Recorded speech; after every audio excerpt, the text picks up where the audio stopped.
if I can add something really, because I know there's a billion Star Wars stories, and I mean every ship in Star Wars has been made so many times. I always try to look for what I myself can add.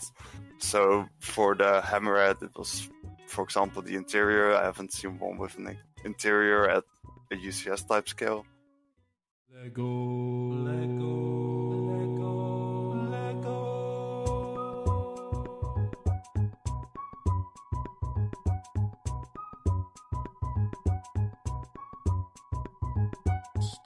Hey everybody, welcome back to Brick. I'm your host Garrett, and this is the podcast where we talk with fellow AFOLs from around the world about their LEGO designs, and we get down to the breaking news every Friday. Thank you for coming back, or are a new listener to the podcast. Make sure you subscribe at backtobrick.com, or you can find us on Spotify, Apple, or any of your other favorite podcast listening apps. Also, make sure to go to my LEGO Ideas page to support my latest build. But today we're going to support some other builds as well. We're going to talk to Niels from Instagram, Bruxy. Or it's not Bruxy_MOCs, but that is just his Instagram name, which we'll put that in the description so you can go check out his work. But we want to say first, thank you, Niels, for taking the time to talk with us. How are you today? Yeah, no problem. Thanks for having me. I'm doing good, actually. Hope you are too. Yeah, I'm doing okay. It's nice and warm here. It's 75, but there's a storm coming in, and then the temperature drops again, which sucks. I wanted to stay warm. It's springtime now. Let's hope it's nothing too bad. Yeah. Niels, tell us about yourself. Where are you from, and what do you like to build? Yeah, okay. So my name is Niels. I'm from the Netherlands, and since last, I'd say, 1.5 years, I'm actively designing MOCs, and so far it's been basically only Star Wars stuff. And that's okay. I love Star Wars. Then a lot of people on here also love Star Wars, so this is a fun conversation to have. I'll start off with my standard beginning question here. What would you look like if you had a sig fig or a minifigure that looked like you? Ooh, I would say it would look like me, but it'd probably be covered up in Mandalorian armor. I mean, if I could choose like an outfit, it'd probably be something very similar to how Boba Fett looks in the new show. Mm-hmm. Really love that outfit, but probably just with painted on just markings to the armor. Probably purple. It's my favorite color. So that would be interesting because I mean we only know of one purple lightsaber, so purple Mandalorian armor would be pretty cool. Would probably look quite close to Sabine in the Rebel Yeah, show. that's true. Yeah, I always think that it's blue, but you're right. It like has a different tint to it. Yeah, I'm looking at the minifig right now on my shelf. Well, that's cool. Yeah, that would definitely be a really cool minifigure. And we'll start off the standard. You've got some Lego and you build Lego. When do you think you got your first Lego set and started liking Lego? I mean, I've always liked Lego. I mean, I can't really remember when it started because it started so early on. I mean, I had my Duplo phase as well. The first set I really actively remember getting is like the Star Wars ATRT from, I believe, the original Revenge of the Sith wave. Or maybe, no, a bit later. I'd say it was around 2009 somewhere. Quite a long time ago. But I still remember buying sets quite often since then. Of course, I have my Dark Ages everyone. Now, when were your Dark Ages? Oh, I'd say from about 2016 to 2020. I think that's a good estimate. I mean, I've always wanted to continue buying Lego, but at some point it was just quite a lot of money, and I was like, yeah, will I keep it or what will I really do with it? So I kind of lost touch with it a bit, and then after a few years, I just kept passively seeing sets come by and was like, wow, these are great. And then I noticed the Ultimate Collector Series sets, which really took my interest because it's a whole different kind of set from a regular playset. So I decided to treat myself basically and get the UCS Slave one, which is a fantastic set. And that kind of got me back into the whole Lego thing. And after that, just went a bit out of control. Ultimate Collector Series does draw a lot of people in. I know I have tried to collect them all, but it is definitely hard as a lot came out when I was younger. So, and now they're super expensive, and it's Yeah, tough. I'm glad I got the slave one when I did, because I wouldn't if I tried to get one now. I mean, prices are through the roof. Oh yeah, when it showed up in the Mandalorian season 2, you're like, oh, okay, yep. I'm like, I haven't Yeah. built it yet. It's still in the box, and I was planning to build it, and I still will because it is just an excellent The UCS one set. or the? Okay, yeah. I mean, I recommend it. It's great. I mean, still have it on my shelves now. So Yeah, if anyone can find it, it's definitely a good thing. You should probably pick up. definitely. I mean, I've recently seen a mock as well from, I believe it was Marshall Banana. That one looks great as well. Yeah, I mean, there's so many different mocks out there. I know. I'm trying to think. Someone just came out with a brand new one, and it was an old podcast guest, and it's beautiful. And that's the thing with mocks; you can always change it and make it look different with new parts and different techniques for sure.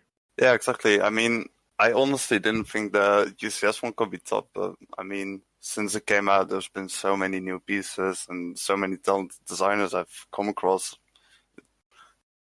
Hardly surprised that someone did a great job at a new try. Oh yeah, yeah, and it's fun to just see all the different ones, like we said.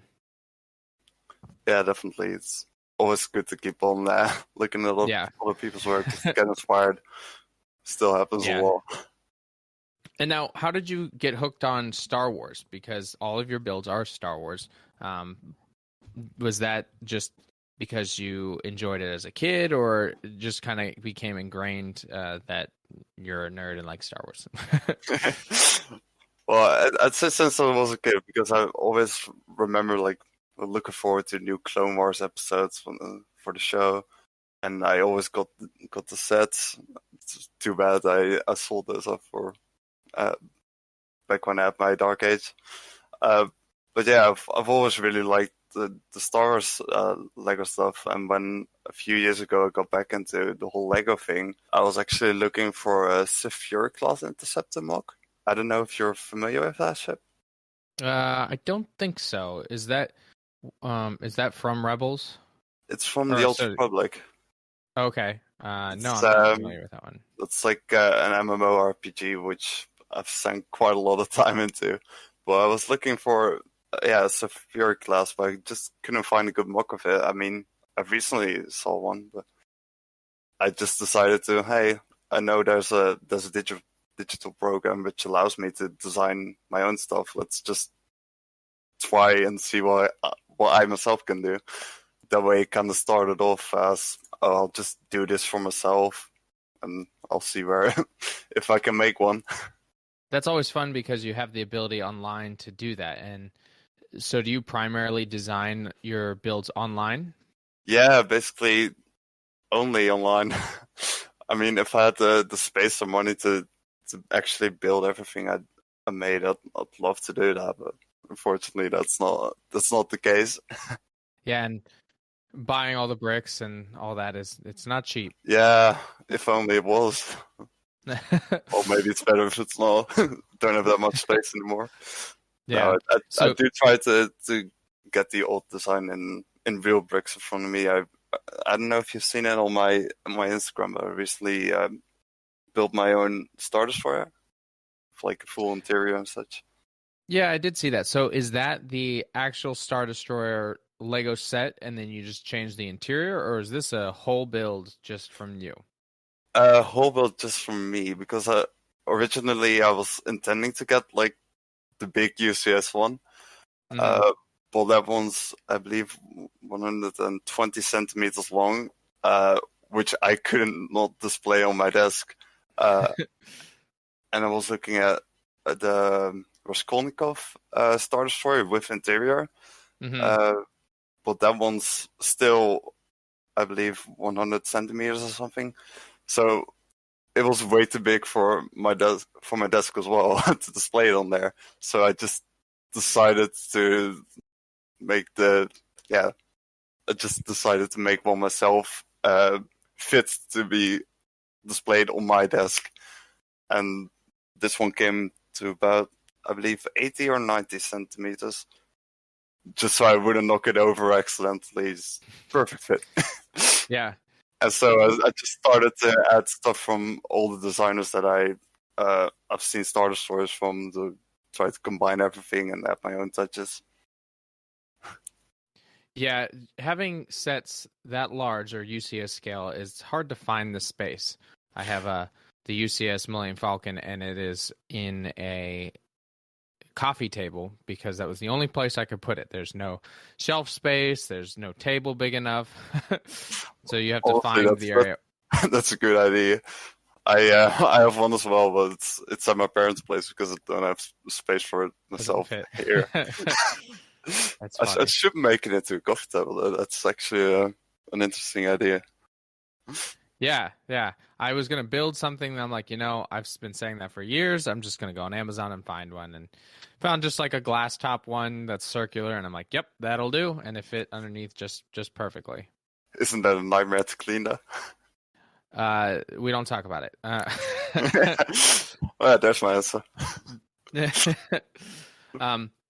But overall, the ships you've built in the UCS style scale, but you have a wide range. You have some from the Clone Wars, you have some from Jedi Fallen Order, you've got the classics.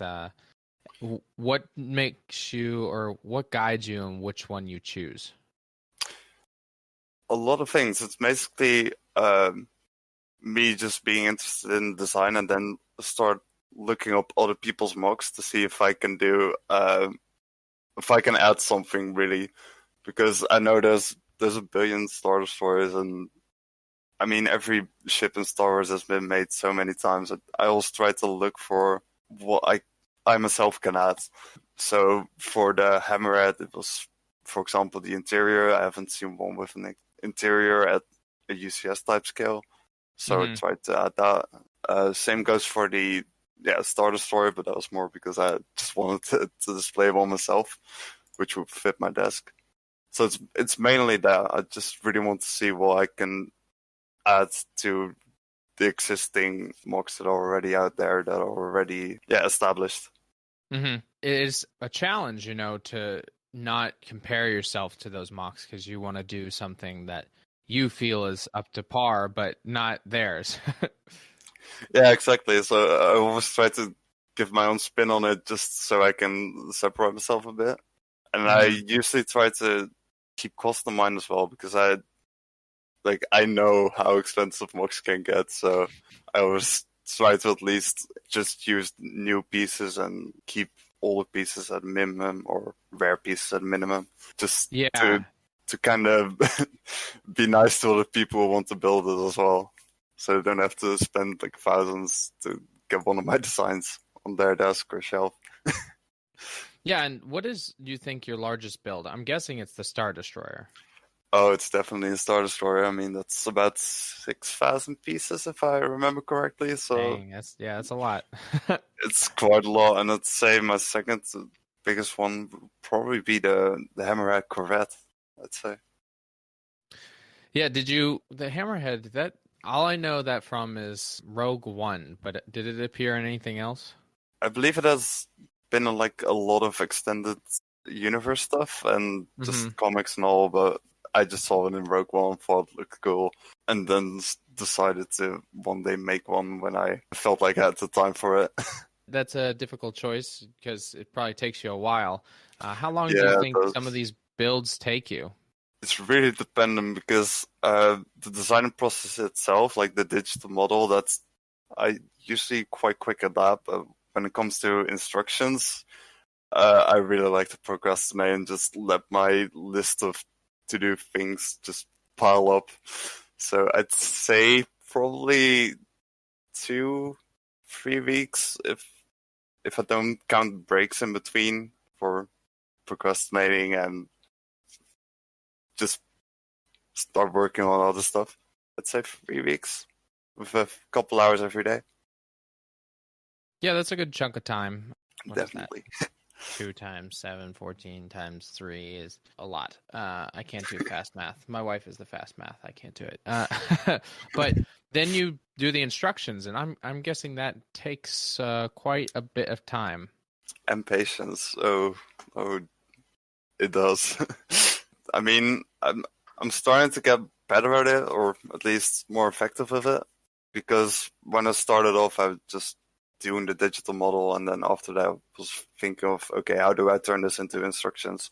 But currently, when I start off, I try to create a lot of submodels, so models within models, to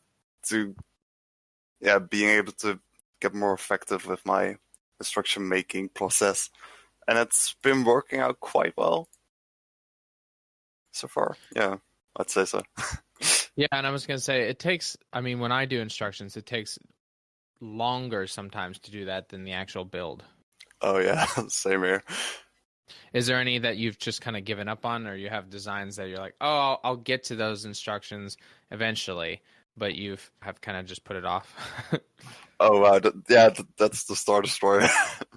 Yeah. It's been on my desk for, I'd say, more than half a year, of which the entire time was just me procrastinating on the instructions, because I thought like, oh, let's do this smaller mock while I work on the starter story, but that basically boiled down to me just working on the smaller mock and just forgetting about the starter story again. And of course, repeating that process for like half a year, basically. Well, hey, I think it's done on your Rebrickable, correct? Yeah. Or is that a different one? Oh, okay. It's finally done.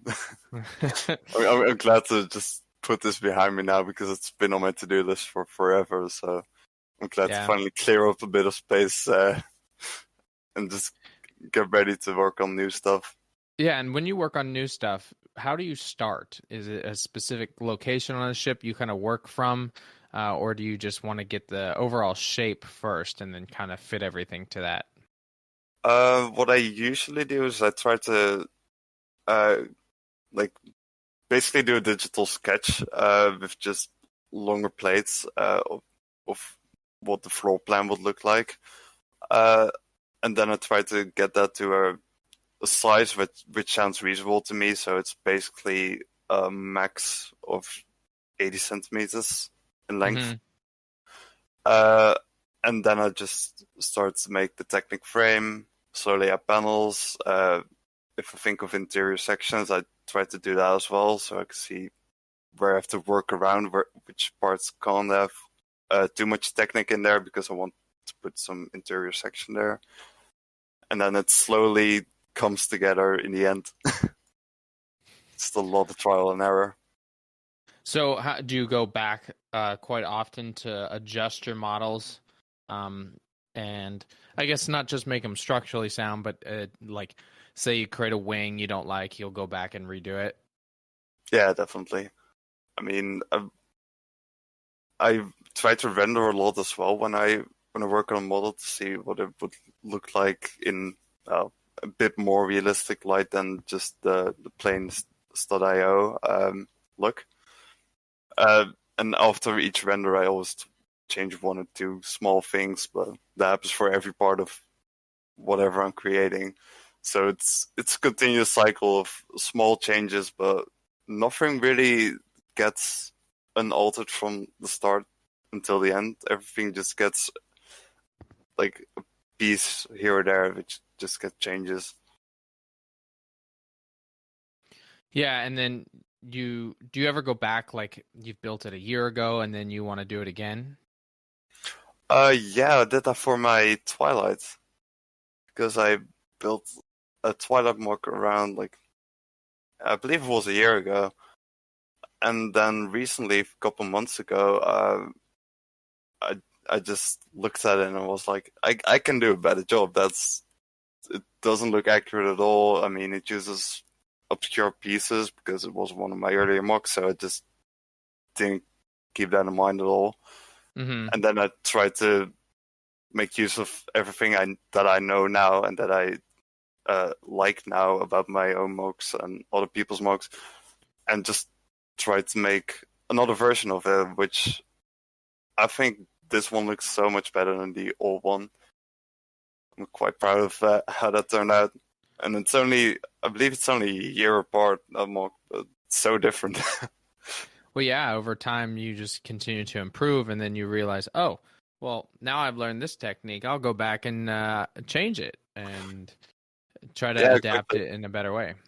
Yeah, I tried to initially use like the technical structure of the original MOC, but yeah, after a couple hours, I was like, we'll just start over. Yeah. It's more effective than me just having to change things continuously. Oh yeah. And I'm guessing you take some creative liberty or design ideas from all the other Star Wars designers in the Lego community. Yeah, definitely. I mean, there's always some good techniques I see in my Instagram feed or on Rebrickable itself, and I'm like, oh yeah, that'd be neat to put into. I could see it as a part of like a different MOC maybe. And I'm like, oh yeah, I should use that for this ship because it will fit here as well. And then the rest of the build is just what I think will work, and then just go at it until it looks good to me. Yeah. Now, are you going to ever build in the mini scale, or is it just going to stay in that large UCS style? I mean, I'd like to build stuff in the mini scale just because it's a bit easier to do than the 6K.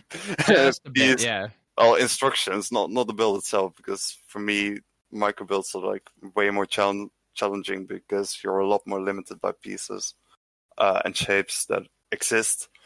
So for me, it's a big challenge as well. And although I like new challenges, I think I'll just stick to the UCS and like bigger playsets that I try to do right now. Yeah, it does give you like you said, the ability to have something bigger and more detail without struggling with the tinier designs. Yeah, I'd say that is definitely the case, and now I can actually, with like the bigger stuff, I can add interior sections, which I really like doing. Doesn't really have that much of added value if you're just displaying it, but I still really like to do it regardless. Yeah, when did you start doing that? Because most people don't do an interior because not a lot of people see it. Yeah, I mean, fair enough, but I've always really like to have a place where I can just post my minifigs or at least put them, because you have to get them somewhere, and just putting them on the base plate feels a bit anticlimactic or something. I don't know what the exact word for that will be. So I just really like to put minifigs in the MOCs themselves. I mean, my Star Destroyer is filled with them, also because I don't have that much space on my shelf anyway. For me, it just adds a bit of life to the MOC, even though you can't see it. I know it's there, and I really like that thought. Same goes for the UCS Falcon. I mean, I've fixed in there as well, but you can't see him. It gives you a little, I guess, under display piece, like, oh yeah, there's this cool secret thing, and you open it up and you can see the little scenes or anything from there.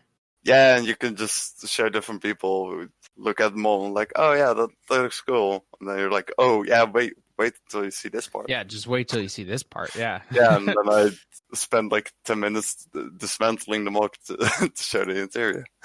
But then, yeah, then you get the opportunity to show people that you took an extra step in designing it, which is cool.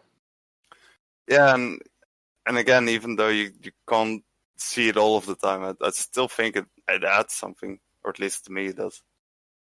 And, I mean, that's what counts. You're the designer. Hopefully you enjoy what you're building.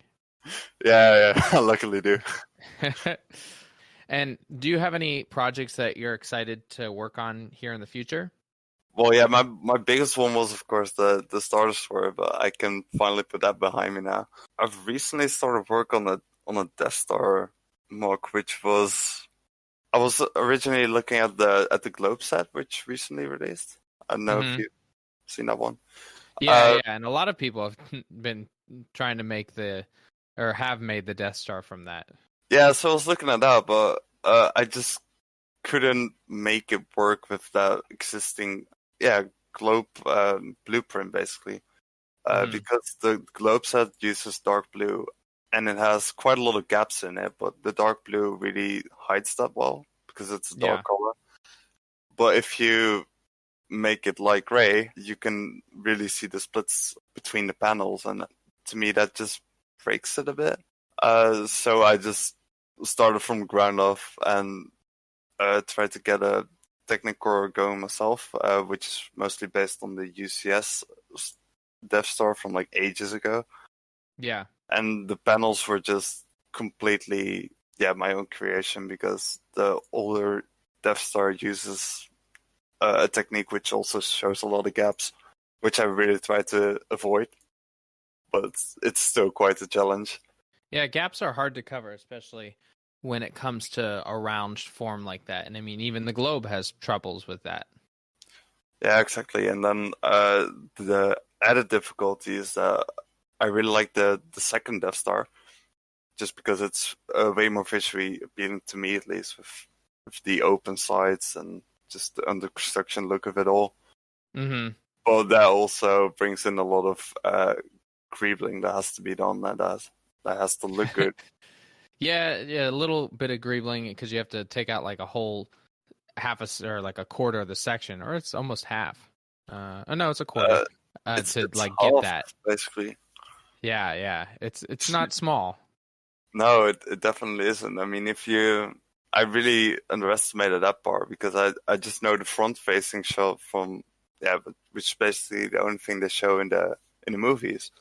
But when you look at like actual models from how the back looks, for example, how the sides without the laser circle, it's really open on all sides, and you can really look into it, which gives a lot of space for creepling, but that's still a challenge. All of that is a challenge to do, and it's fun though, because it gives you that challenge that makes you want to keep building. Yeah, exactly. And I can always, the techniques that I will learn from this, I can always implement into other mocks, of course. Of course, yeah. And you learn, like you said, new techniques and ideas to either go back and fix things that you didn't think were up to par for you, or your next models. Yeah, exactly. And that way I like to just keep growing, because, again, like exactly with the Twilight, it's a year apart, but for me, I've grown a lot since then. Mm-hmm. Since like the first few mocks that I did, and the recent mocks that I've been putting out. Yeah, and you continue to just learn and have fun with it. Yeah, exactly. And I'm so glad I can just keep on doing this, because it's for me, it's really relaxing to just work on a digital model, even though the instructions aren't always as fun, depending on on the size, of course. But I really like just designing and just having a ball with trying to be as accurate as possible while showing a couple studs here and there, because I like to do that and put a bit of interior space when I can. Yeah, that's pretty cool, and making it your own, and that's what it's all about, being a designer. That's why I like to talk to everybody. And as we kind of wrap up our interview, that leads me to my final question: is, in general, like talking about all this, how do you think Lego has affected or changed your life? Ooh. I'd say it definitely has given me a new hobby. That's for certain, and especially with me being able to like share my designs on Instagram, like the support I've gotten from that is just great to see, and I really like to hear everyone is happy, and who's actually been building my models, who send picture of them. So I'd say it really helps me in that regard. It's just nice to hear that about what you put out. And on top of that, people who support me by getting instructions and stuff, that really helps me out as well. I mean, I'd love to make it my full-time job, but so far it's a little difficult. Yeah. I mean, the support has been amazing, so I'd say it's definitely been a positive change in my life anyway. Well, that's great, and I'm glad to hear that, because that's what I think Lego does. It makes the new hobbies relaxing and just kind of enjoying the creativity of it. Yeah, exactly. I mean, I still to this day like to still buy the play sets that Lego puts out, and still have like enjoy a lot from just building with a booklet, the old school way. Yeah. Well, and I think a lot of people do, and then you get to still do that and build your own mocks, which is fun. Yeah, exactly. Have a bit of everything. Yeah. Well, Niels, thank you again for coming on today. I really appreciate getting the chance to talk to you about your models, and I know for everyone out there, we talked about this like a year and a half ago, so now we were able to get together and talk about his models. Now, a few more than the last time we talked. So hopefully in a year from now, we'll have twice as many models again. I mean, with the amount of stuff I've been putting out, it's not hard to think. Yeah, really. But thank you again, and everyone definitely go check out his Instagram. He's got some amazing builds. I think you'll really appreciate them. I'm going to post his Instagram in the description, as well as a Rebrickable if you'd like to buy some of the instructions of his builds and help support someone in the LEGO community. So, Niles, thank you again for coming on today. Yeah, thanks again for having me. It's been great. And as I said before, make sure to follow his Instagram and make sure to follow us at Back to Brick 2 on Instagram. You can also check us out at backtobrickpodcast.com so you can see all of our previous podcast guests and learn about our breaking news each week. Thank you all for listening again. We will be coming out with some other episodes here soon, and it's going to be an interesting transition as I update you on what's happening with the Back to Brick brand. So I'll leave you as I always do. Get creative, get out there, and go build something.